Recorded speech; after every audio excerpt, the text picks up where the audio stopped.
जिन्होंने श्री वल्लभ के स्वरूप को पहचाना और श्री वल्लभ के गुण गाए वो केवल भाग्यशाली नहीं है, बड़भागी है, यानी सौभाग्यशाली है। श्री हरिराय जी आज्ञा करते हैं। प्रकट स्वामी जी का स्वरूप ही है।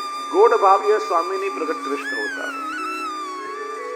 और इसीलिए देखो हम ठाकुर जी के चरण स्पर्श कैसे करते हैं, वैष्णव ध्यान से सुनो। हम ठाकुर जी का जब चरण स्पर्श करते हैं तो क्रम क्या है? पहले बाएं चरण, फिर दाहिने चरण को स्पर्श होता है, फिर वापस बाएं चरण को स्पर्श करके और अपने नेत्रों से हम लगाते हैं। हिंदी में ना समझ पड़े, अंग्रेजी आती है सबको, लेफ्ट राइट लेफ्ट सबको पता होगा, क्योंकि सबके लेफ्ट राइट घर में होती रहती है, इसलिए आसानी से याद रहेगा आपको। बायां चरण पुष्टि का स्थान है। स्वामी जी वामांग है, वाम स्थान स्वामी जी का है। और इसीलिए आप देखो श्री जी बाबा वाम शीर्ष उठा करके दैवी जीवों को निज चरणों का आश्रय लेने के लिए बुला रहे हैं। इस तरह से दूर खड़े व्यक्तियों को हम बुलाते हैं तो ऐसे बुलाते हैं, यूं नहीं बुलाते हैं। और वाम शीर्ष उठा करके बुलाते, क्यों? जीव मेरे शरण में आ, लेकिन सीधे सीधा मेरे शरण में आएगा? करोड़ों जीव भटक रहे, मैं कैसे पहचानूंगा? वाम स्थान स्वामी जी का है। श्री वल्लभ स्वामी जी का प्रागट्य वामांग है। तू पहले श्री वल्लभ के शरण में आ, श्री वल्लभ के द्वारा तुझे ब्रह्म संबंध प्राप्त होगा। फिर जब तू मेरी शरण में आएगा तो मेरा और तेरा नित्य लीला का पुराना परिचय सीधा मैं तुझे नित्य लीला धाम में पहुंचा दूंगा। श्री जी बाबा आज्ञा करते हैं। दायां चरण मर्यादा भक्तों का आश्रय स्थान है, और हमारा संबंध प्रभु के साथ जोड़ने के लिए मानो स्वयं श्री स्वामी जी बुद्धल पर पधारे हैं। देखिए हमारे यहाँ तो गृह सेवा का प्रकार है ना, पुष्टि मार्ग में अधिकतर, और गुप्त सेवा का प्रकार है। सेवा सर्वत्र प्रकाशित नहीं होती। प्रभु के साथ हमारा अलौकिक स्नेह का संबंध है, लेकिन पुष्टि मार्ग में दोनों प्रकार है। हम प्रत्येक वैष्णव के घर में गृह सेवा भी है और नंदालय की सेवा भी है। जैसे हवेली यानी नंदालय, श्री वल्लभ के निज गृह में ठाकुर जी हमारे माथे विराजते हैं, हमारी अपनी निज सेवा है। फिर भी हम ठाकुर जी के दर्शन क्यों खोलते हैं? इसका कारण क्या है? सबको ठाकुर जी दिखाई दे इसलिए। आपके माथे घर में तो विराजते हैं ठाकुर जी। वैष्णव को ठाकुर जी के दर्शन हो इसलिए नहीं। इसका अलौकिक गूढ़ भाव यह है कि यह प्रभु के नित्य लीला से बिछड़े हुए जीव जो भूतल पर आए हैं, वह जब श्री वल्लभ के द्वार में ठाकुर जी के सन्मुख हो तो अपने नित्य लीला से बिछड़े जीवों को देख करके ठाकुर जी प्रसन्न होते हैं। प्रभु भी ऐसे अपने निज जनों का दर्शन करके राजी होते, प्रसन्न होते हैं। भागवत जी में बताया ना, गरुड़ पर विराज कर ठाकुर जी आज अपने भक्त के दर्शन करने के लिए पधारे हैं। जब ध्रुव जी ने तपश्चर्या की तब भक्तम दिर्दुख से आगत, प्रभु भक्त के दर्शन करने के लिए पधारे हैं। इसलिए वैष्णव ध्यान से सुनो, जब हम ठाकुर जी के सन्मुख जाते हैं ना, हंसते मुख से, प्रसन्न चित्त से, स्वच्छ वस्त्र परिधान करके, सुगढ़ होकर के जाना चाहिए। भक्त के दर्शन करके प्रभु बड़े प्रसन्न होते हैं। कभी भी मुंह लटकाए हुए उदास मुख से, क्लेश युक्त मुख से ठाकुर जी के सामने नहीं जाना चाहिए। अधिकतर लोगों को मैं देखता हूं बस मुंह लटका हुआ ही होता है हमेशा। जब देखो तब दुखी दुखी, बस केवल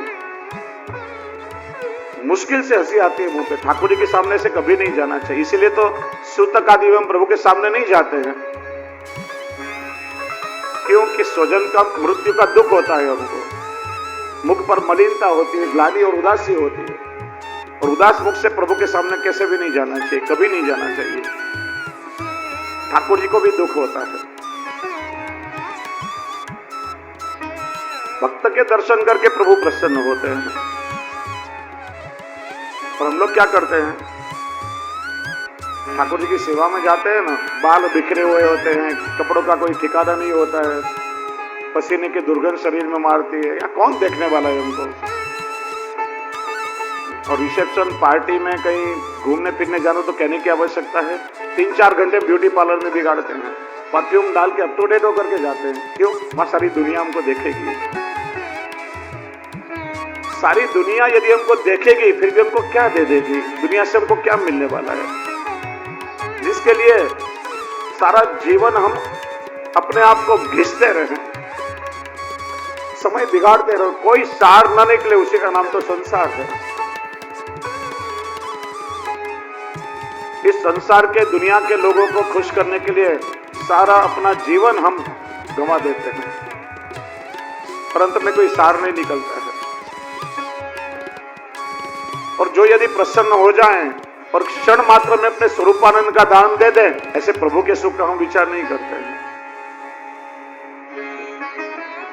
इसलिए नंदालय में दर्शन इसलिए खोले जाते हैं, इस नित्य लीला से बिछड़े हुए जीवों को अपनी निज सृष्टि को देख करके, उनके दर्शन करके ठाकुर जी प्रसन्न होते हैं।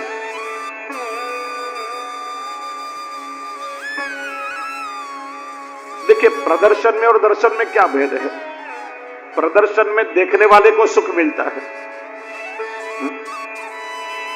कहीं एग्जीबिशन लगा हो तो उसको देख करके हम राजी होते हैं, देखने वाले को सुख मिलता है। और हम प्रभु के दर्शन के लिए जाते हैं तो उसमें ठाकुर जी को सुख मिलता है। अपने निज जनों को देख करके ठाकुर जी को सुख मिलता है, क्योंकि यहां तो नित्य लीला का पुराना अलौकिक संबंध है और उस संबंध में तो परस्पर आनंद की अनुभूति होती है। पुष्टि मार्ग में तो सारी वस्तुएं बड़ी भावात्मक है। और पुष्टि मार्ग का तो सर्वोच्च फल रास है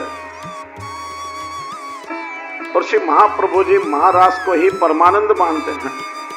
देखिए, रास का अर्थ केवल नृत्य करना इतना ही नहीं होता है। रसानाम समूह इति रास, सभी लीलाओं का समन्वय रास में होता है। दान, मान, खेल, रास, सभी लीलाओं का समन्वय होता है। देखिए, हम ब्रज में यात्रा करने के लिए जाते हैं। आप में से कई लोगों ने ब्रज यात्रा की होगी और सायंकाल ब्रज यात्रा में प्रतिदिन रास लीला होती है। कहते हैं क्या हम? रास लीला, लेकिन उसमें माखन चोरी लीला भी होती है, दान लीला भी होती है, मान लीला भी होती है, गौचारण लीला भी होती है, प्रभु के विवाह खेल की लीला भी होती है। हर लीला का दर्शन उनमें होता है और कहा जाता है रास लीला। रास का अर्थ केवल नृत्य नहीं है। आगे भी हमने सुना, सोचा, दर्शन किया। रास में तीनों स्थान की लीलाएं आ जाती हैं, श्री वृंदावन, श्री गिरिराज जी और श्री यमुना जी। तीनों स्थान की लीला का समन्वय रास में होता है। यहाँ ठाकुर जी और स्वामी जी परस्पर एक दूसरे को श्रृंगार धराते हैं। हम दर्पण दिखाते हैं, तेरो मुख निको के मेरो प्यारी, परस्पर होड़ लगती है वहां। हम दोनों में से कौन अधिक सुंदर दिखाई देता है? कभी स्वामी जी मान धारण करते हैं, ठाकुर जी मान छुड़ाते हैं, कभी ठाकुर जी मान धारण करते हैं, स्वामी जी मान छुड़ाते हैं।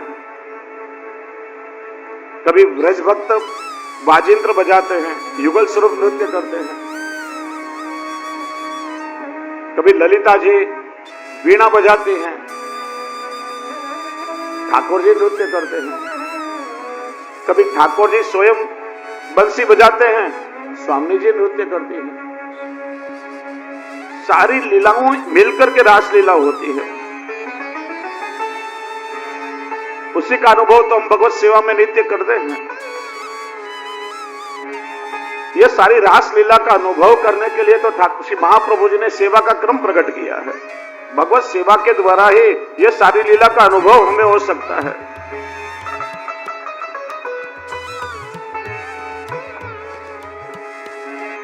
और इसीलिए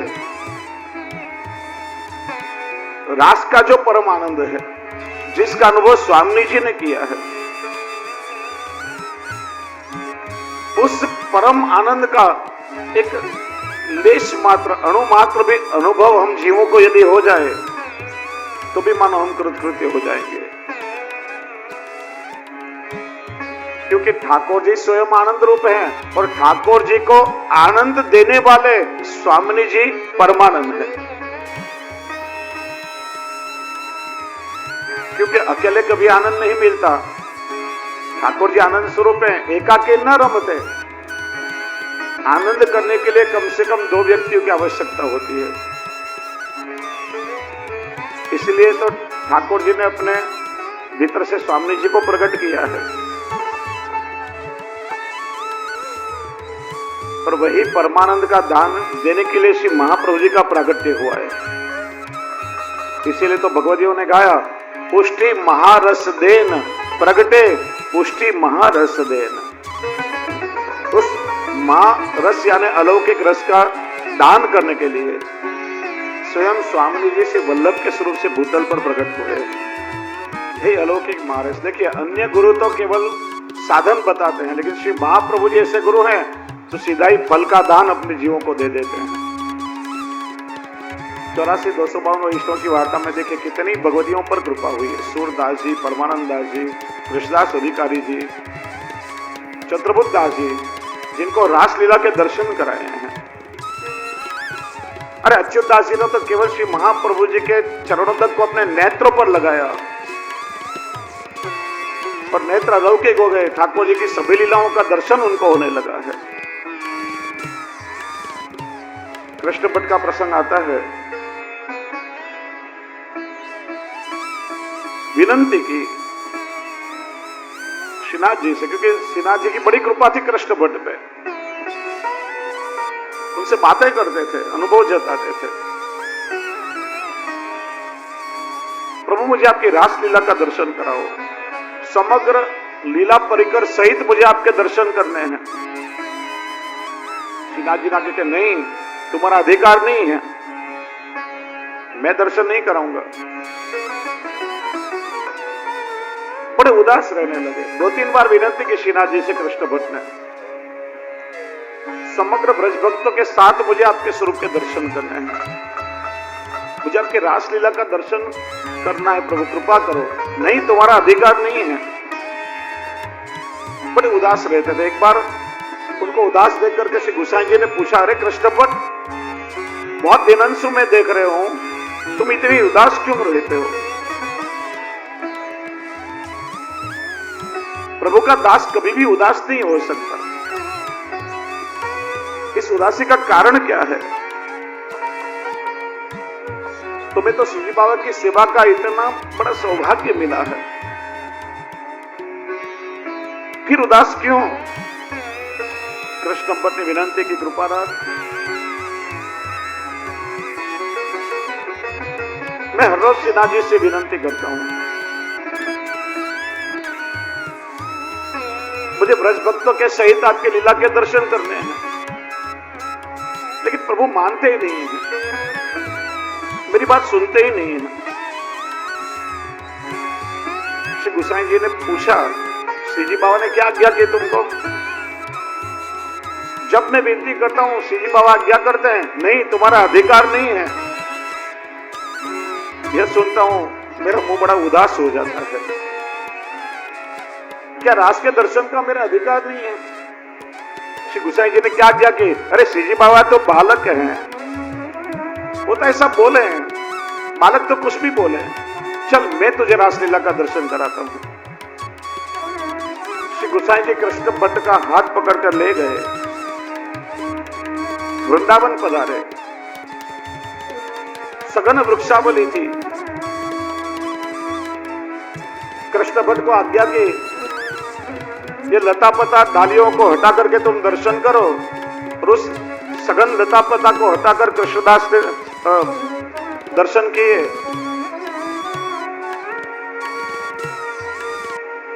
समग्र लीला परिकरण का दर्शन हुआ कृष्ण भट्ट को। प्रभु के महाराज के दर्शन किए। कहीं ठाकुर जी माखन चोरी लीला कर रहे हैं, कहीं दान लीला चल रही है, कहीं मान लीला चल रही है, कहीं ब्रजभक्तों के साथ प्रभु नृत्य कर रहे हैं। यानी समग्र रास के अनुभव कृष्ण भट्ट को हो गया। नेत्रों में से प्रेमाश्रु बहने लगे। श्री गोसाई जी के चरण पकड़ लिए। कृपानाथ, आपके बिना ऐसी कृपा कौन कर सके, ऐसी कृपा कौन करे गुरु भी।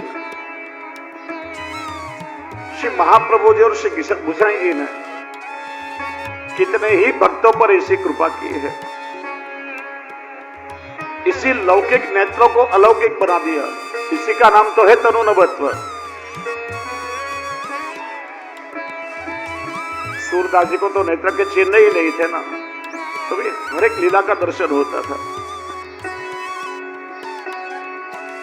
कैसी कृपा श्री महाप्रभु जी ने की है कि जो सर्वव्यापी और विराट ब्रह्म है, भगवदियों के गोद में ठाकुर जी को पधरा दिया है, गोद में खेलते कर दिया है। पद्मनाभ दास जी का प्रसंग है ना, श्री मथुराधीश जी का प्रागट्य हुआ मारावल में। 7 ताड़ वृक्ष जितना ऊंचा स्वरूप था बड़ा। आज्ञा कि मेरी सेवा करो। श्री महाप्रभु जी ने विनती की, कृपानाथ आपके इतने बड़े स्वरूप की सेवा कौन कर सकता है। यदि आप चाहो कि हम आपकी सेवा करें तो आप मेरी गोद में विराजो, इतना स्वरूप धारण कर लो तो ही मैं आपकी सेवा करूं। और श्री मथुराधीश जी गोद में पधार गए, छोटे से हो गए। श्री महाप्रभु जी ने पद्मनाभ दास जी के माथे पधरा दिए, लो इन स्वरूप की आप सेवा करो। कैसे कैसे अद्भुत प्रसंग है, कैसे कैसे लाड़ लड़ाए हैं श्री वल्लभ ने। हम लोग तो केवल आज पुष्टि मार्ग में सी होड़ लगी है, स्वरूप को बड़े करने में ही लग गए। फलाना स्वरूप बहुत छोटा है, दर्शन नहीं होता है, वो स्वरूप कितना बड़ा है, दूर से दर्शन होते हैं। और श्री महाप्रभु जी ने क्या विनती की, कृपानाथ गोद में विराजो तो सेवा करो। हमारे पुष्टि पुरुषोत्तम विराट नहीं है। अब श्री बालकृष्ण लाल जी के बड़े मंदिर में दर्शन कीजिए, सूरत श्री बालकृष्ण लाल जी के दर्शन करें, मुश्किल से दर्शन होंगे, फिर भी एक झलक भी मिल जाए ना तो भी हमारे हो भाग्य है। हमारे पुष्टि पुरुषोत्तम तो यशोदोत्संग लाली है। यह वैष्णव को भाव समझना चाहिए। घણીવાર કહું ગુજરાતીમાં કે વિરાટ પરબ્રહ્મ જે આપણા ખોળાનો ખૂંદનાર બને ને એ તો જીવનું સૌભાગ્ય છે। प्रभु स्वयं हमारे गोद में विराजे। जो बड़ा होता है ना वंदनीय हो सकता है, सेवनीय नहीं हो सकता, और जो गोद में आकर के विराजता है ना वही सेव्य हो सकता है। और इसीलिए श्री महाप्रभु जी ने भक्ति मार्ग में बड़ी क्रांति की है।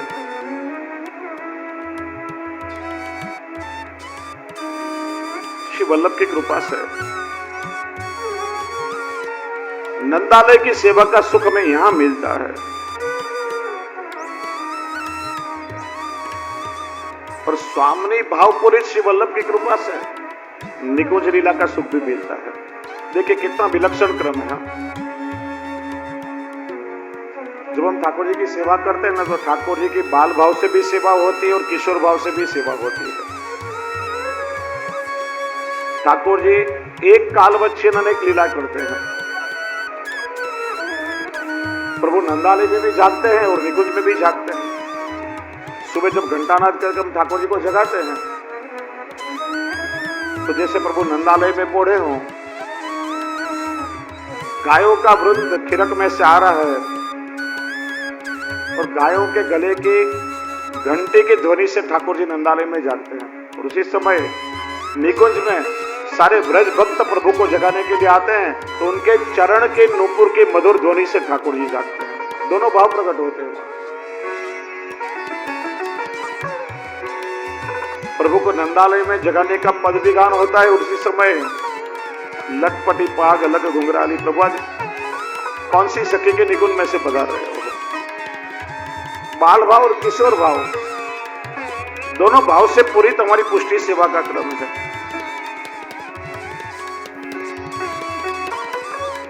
मंगला से शयन तक के आप पद को श्रवण करो कभी, दोनों भाव का प्रकार आपको मिलेगा। नंदालय में लालन जागो भयो भोर, और वहीं गिरिराज जी की कंदरा में से गोवर्धन गिरी सघन कंदरा रहे निवास कियो पिय प्यारी। श्री वल्लभ ही ऐसे सुख का दान जीवों को कर सकते हैं। इसलिए श्री गोसाई जी ने यह नाम प्रकट किया है। इसीलिए आज्ञा के परमानंदाय नमः, ऐसे परमानंद स्वरूप का अनुभव श्री गोसाई जी ने किया। आगे तीसरे नाम का दर्शन श्री गोसाई जी हमें कराते हैं। श्री कृष्णास्य